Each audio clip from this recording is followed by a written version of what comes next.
Hello, this is the Mae B Mindful Podcast, and I am your host, Hannah Mae. I'm a mother of 6, conscious birth instructor and educator, spiritual growth facilitator, and certified hypnotist. This podcast is about inspiring hope, expanding awareness and consciousness in order to revolutionize the way we live and experience our lives. You can expect thought-provoking episodes each week spanning a range of topics, drawing from both my own journey of transformation and healing and working with others. I hope you find this podcast to be informative, refreshing, illuminating, and instrumental in your own soul's evolution and growth. Let's jump right in. Hi, everybody. Welcome back to the Mae B Mindful Podcast. I'm your host, Hannah Mae. We've been talking lately about surrender and the idea of letting go of control, and letting go of that fear that is evoked, that is usually the cause of needing to control, that is, in fact, most likely what's in the driver's seat if that's happening. Because we're afraid of losing something, we're afraid of something being affected and impacted that we don't feel will be to our benefit. So, having said that, most people would like to trust. Most people would like to not be afraid. But it's kind of like one of those things, like if somebody just says, be yourself, just be yourself. It's like, well, thanks. Oh, wow. Never occurred to me. What a concept. If I could, obviously I would. But if there's a fear there that's causing you to not be able to be that for some reason, then obviously there's something else at the core, right? So I just wanted to dive into fear a little bit, and I'm going to try not to use swear words like what a rascal it is. It's an intruder.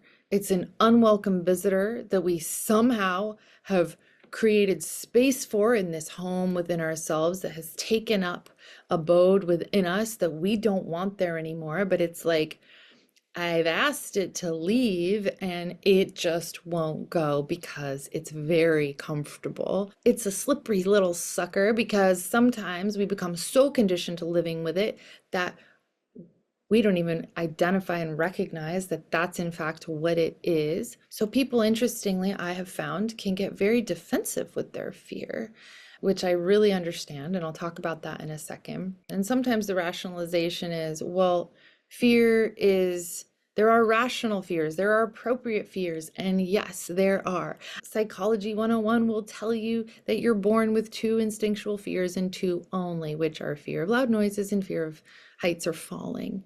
Those are designed to set off some alarms in us that might be helpful or beneficial to us at certain times in order for our own safety or the safety of those around us. And certain primal fears that are like deeply rooted in our psyche in order to ensure our survival, like predators, for example, death, being alone. These things are very much intertwined with our basic human survival instincts. So yes, if there was a mountain lion bounding towards me to rip my head off, or I had an attacker, or my child was going to run into the street and get hit by a car, I would have a physiological response in my body, hopefully, if I was awake, and hopefully that would be fight or flight, and I would be able to step instinctually into action and respond to those events appropriately in a timely manner in order to ensure the safety and survival of my own body and my loved ones, right?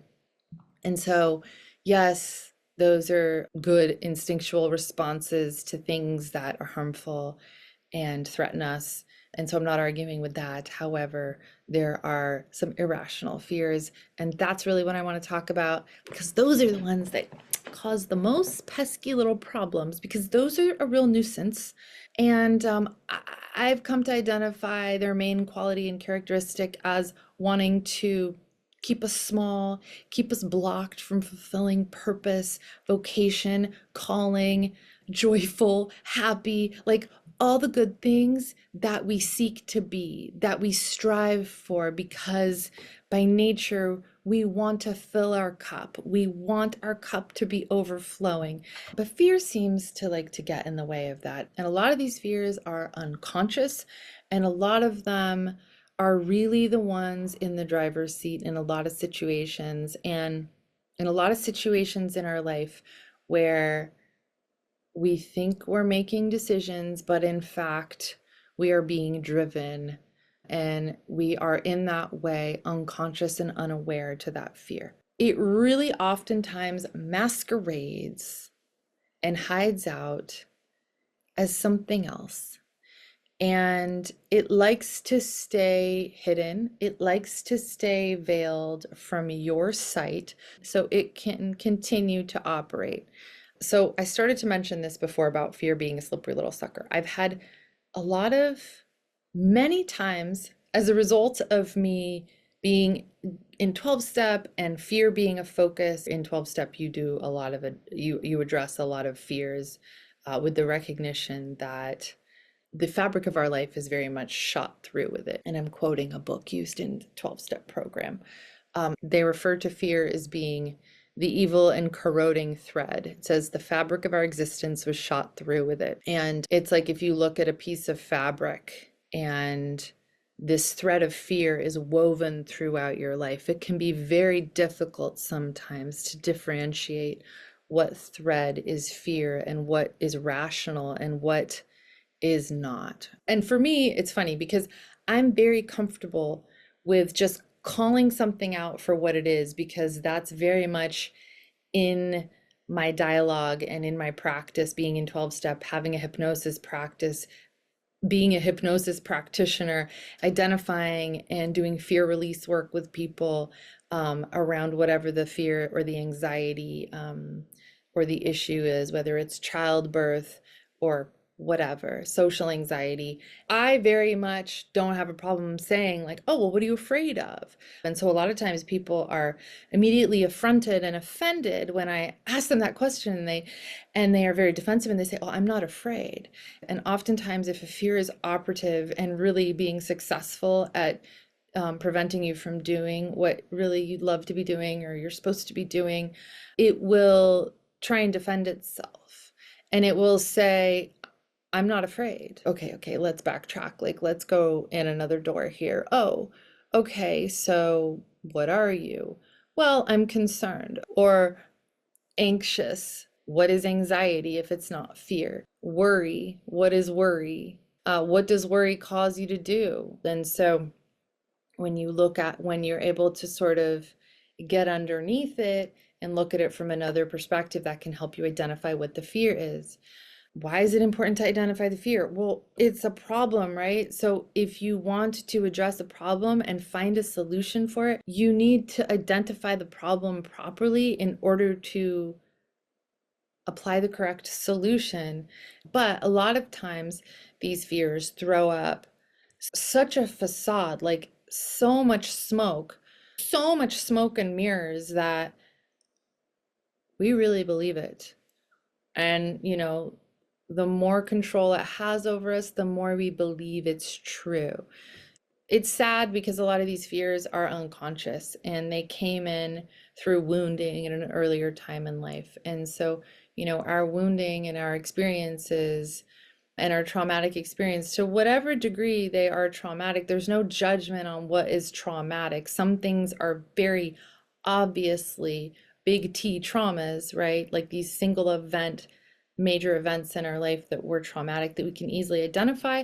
And then there are a whole lot of little T traumas, maybe it's like ongoing conditioning that causes us to come into belief with something. But also, we have different levels of sensitivity, and the child's mind is coming with a very limited tool set and skill set. It's very easy to cause fear in a child who doesn't yet understand what the event is and doesn't quite know how to process it.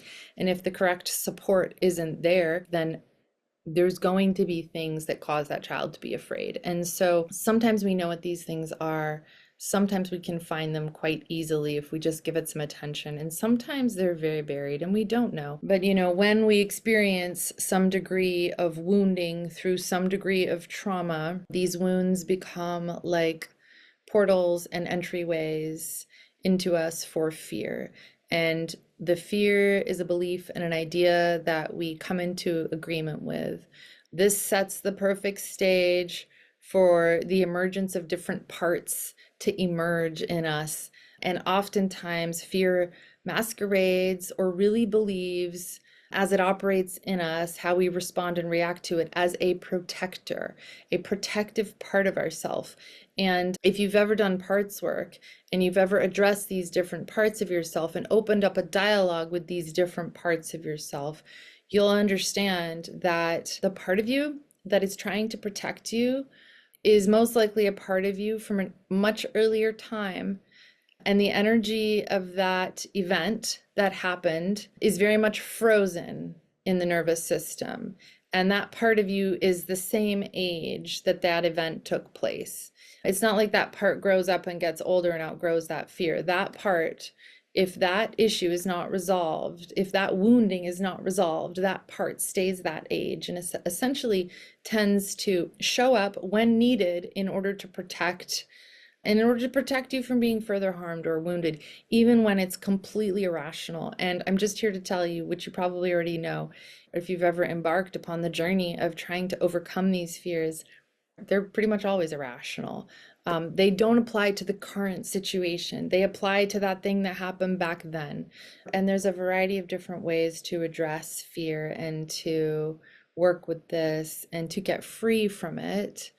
I'm not somebody that believes that you're supposed to live with this fear forever. Absolutely not. It is 100% possible to get completely free from that fear so that it no longer has to run your life. Sometimes it takes a little extra work to smash that illusion. It's like if you have a big image on a stained glass window and it's blocking your view, but you are holding on to this image because you're afraid if there is no more image, like what is there? And sometimes it can take a little extra work if we've really bought into this idea, this illusion. It's a lie that's blocking us from our life's path. Because when we smash this illusion and we shatter this beautiful, or whatever it is, piece of stained glass that has some promise behind it, right? There's some promise in it, otherwise we wouldn't be holding on to it. So what happens if that's shattered, right? What then? So there's a lot of fear in the unknown of letting go of fear sometimes, but when that illusion is shattered and smashed, it opens up a whole new path that we couldn't see before. And that's when life begins, when we move out of fear. And so these ideas and these beliefs and these illusions on a spiritual level, as relates to the mind, is fascinating to me because it is and can be the difference from one thought to another. So you believe something, it is true. The moment that you let go of that and you're willing to detach from that belief, and you can have a thought, a new belief take its place, which is also very possible to do with a little guidance and support, then you can immediately begin to have a new experience. And when we step into the lie of fear, it may have served us in that moment back then. It may have served to help us survive, but it no longer serves now. And so when we stepped into that belief, it created a safe space, quote unquote. But that safe space is actually a darkened perception. The image that I always see with this in a darkened perception is like, if your mind is like a globe, it's like if you're living inside dark glass, you can sort of see out it, and you can sort of see that, wow, life could be so much better. Life, so much more could be possible. I really, truly, deep down understand my potential and know that I could be living free of this. But this darkened perception filter, it usually keeps us isolated, which is not how we thrive. It keeps us cut off. And we stay in agreement with that, and we continue to live in that perception and that belief as long as we continue to agree to the lie. We cannot continue to live in it unless we continue to consent. None of this stuff happens by force. It only happens through consent. So even if our wounding maybe even came through a situation where we were violated, or where we had no choice, or we felt we had no choice, it doesn't matter. That's not the reality today. And so the moment that we are willing to identify it, we can begin the process of getting curious about it, opening our mind, expanding our view to maybe this is not the truth. Maybe this is not reality, and maybe there is another way. When somebody busts this illusion, it's incredible. It's shattered, it's gone. The sunlight can shine in, and we can move out from there, and we no longer have to be controlled. So as long as we're, alive, I think fear is always gonna show up. Although certain manifestations of fear are gonna stop bothering us once we completely see the lie, see it for what it is, that it's a lie. But wherever we're unresolved, it's going to show up somewhere else. I really believe it's something that can be used for good. That if we flip the script on fear, if we go, okay, fear, you want to cause all this trouble in my life? I'm going to have you work for me, okay? If you're going to be here and you're going to get in my car, even though you weren't invited, we can exercise through the gift of our will, of free will, what we come into agreement with or not. Once we've addressed some of these underlying beliefs and seen things for what they are, when we discern correctly what's going on and are aware, we can say, okay, fear, I got you. You're in my car. You're going to sit in the back seat. I'm not going to wrestle with you because that would be a waste of energy and it doesn't really work. I'm not going to yell at you. I've tried all these things, by the way. I'm not going to ignore you because that doesn't work. Then I just am pretending that something's not there that is, and that can be avoidance or bypassing. But I can say, no, I'm going to drive. I'm going to be in the driver's seat, and I see you back there. You might even be in the passenger seat, like trying to get up all close to me. And it might be kind of like creepy and weird, but you know what? You're not real fear. And this fear can give me the opportunity to have courage. If I don't have the opportunity to have courage, how am I going to be victorious? So when I can start to flip this and go, okay, this is an opportunity to refine me, to refine courage, to refine strength, to make me stronger. And the practice of certain things that are the antithesis of fear. I've heard it said many times before that fear and love cannot live in the same room. I've heard it said different ways. Fear and faith cannot live in the same room. Fear and love cannot live in the same room. And I'm also going to quote scripture real quick here, which is that love casts out all fear. And a lot of it does come back to focus, what we put our attention on, what we let consume us. I can go down a rabbit hole with this, or I can lift the gaze of my heart and I can be elevated. So as far as flipping the script on fear and essentially reframing it, you can look at fear in a different way. You can look at it rather than something that, as it tends to do, causes you to go, ooh, and go the other way. You can actually look at it, and I have started doing this, as a directive of actually imagine it's like big neon arrows pointing in the direction that you're supposed to go in life, that like there's the most gifting on the other side of. And while this can be a little uncomfortable because it causes you to have to be courageous, create a new pattern, step into something uncomfortable just because it's different and new, is really a game changer, because then you go, oh, I see. I'm supposed to move towards this because this is where the gold is at. And this reframe has been pretty transformational for me personally.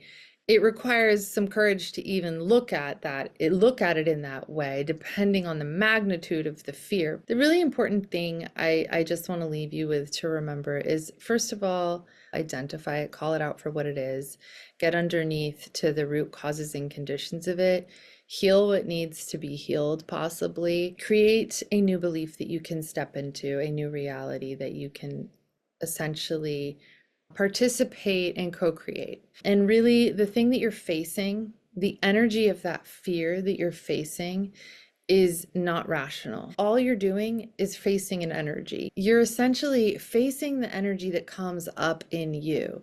So this is where transmutation happens. This is where we transmute this fear, when we press into it, towards it, not to move away from it, and to allow it to continue to be this driving force, this like basically pushing us in the opposite direction that we ultimately want to be. And wrapping up, I just want to leave you with this little passage that Anthony DeMello wrote that I thought was really inspiring and just so resonated for me in his book, The Way to Love. And he says, "You see persons and things not as they are, but as you are. If you wish to see them as they are, you must attend to your attachments and the fears that your attachments generate. P.S. Attachments is another conversation at a later date. We'll go over that shortly. Because when you look at life, it is these attachments and fears that will decide what you will notice and what you block out. Whatever you notice then commands your attention. And since your looking has been selective, you have an illusory version of the things and people around you. The more you live with this distorted version, the more you become convinced that it is the only true picture of the world, because your attachments and fears continue to process incoming data in a way that will reinforce your picture. This is what gives origin to your beliefs, fixed and unchanging ways of looking at a reality, which is not fixed and unchanging at all, but in movement and change. So it is no longer the real world that you interact with and love, but a world created by your head. It is only when you drop your beliefs, your fears, and the attachments that breed them, that you will be freed from the insensitivity that makes you so deaf and blind to yourself and to the world. And so really this is a process of opening our eyes, like waking up, seeing more clearly. He also says, and I'm not going to quote him exactly, he says, the wise guru does not attempt to wake anybody up because unless someone's ready to wake up, they don't really want to wake up. And the invitation is knocking, calling, asking you to wake up to this when the fear becomes unmanageable, when the level and degree of unmanageability starts to interfere and cause enough disruption in your life to where you just can't tolerate it anymore, and there's something more. And that not being able to tolerate that is a very positive thing, because it means you're most likely ready for change and you're ready to press into a new experience with this stuff. So as always, I'm so grateful to have this space, to have these conversations, to hopefully inspire and expand perspective. Until next time, goodbye. Thank you for tuning in to the Mae B Mindful Podcast. If you enjoyed today's episode, don't forget to subscribe and leave us a review. Your feedback helps us grow and improve. For more information, resources, and exclusive content, visit our website at maybemindful.com, or go ahead and follow us over on Instagram at Mae B Mindful. If you enjoyed this week's episode, please give me a follow, screenshot the episode, and go ahead and tag me until next week when I bring you another thought-provoking and inspiring topic. Until then,